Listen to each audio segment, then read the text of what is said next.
এটা চলছে আমাদের 17 ব্যাচ, 16 ব্যাচে আমাদের একদিন পিকনিক হয়েছিল, সেটাও শেয়ার করেছিলাম তোমাদের সাথে। আর আজকেও আমাদের ওই মিনি পিকনিক হচ্ছে, সবাই কিছু না কিছু রান্না করে নিয়ে এসেছে। আর কারণ যদি এখানে রান্না না করতে যাই তাহলে কিন্তু আর ক্লাস করা হবে না। ফার্স্ট আমাদের ক্লাস হয়েছে, তারপর আমাদের এখন খাওয়া দাওয়ার পর্ব চলছে। তো সবার দেখিয়ে নি কে কি রান্না করে নিয়ে এসেছে। তো আমার থেকে স্টার্ট করি। তো এই হচ্ছে আমি নিজে বানিয়েছি চিকেন কষা। চলো আর বলে দিই যে আমাদের দুজন স্পেশাল গেস্ট আছে। এই আমার ভাই, দেখি হাই করে দাও, হাই হাই। আর এই হচ্ছে, এটা হচ্ছে কাজলের মেয়ে, হাই করো। আর বাকি কে কি এনেছে চলো দেখে নি।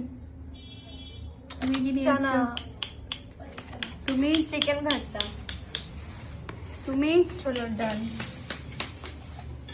তুমি মিষ্টি, তুমি পাপড়, তুমি তুমি পরোটা, তুমি দই, তুমি আমি পায়েস। কি নিয়েছিস বল? 7 আপ।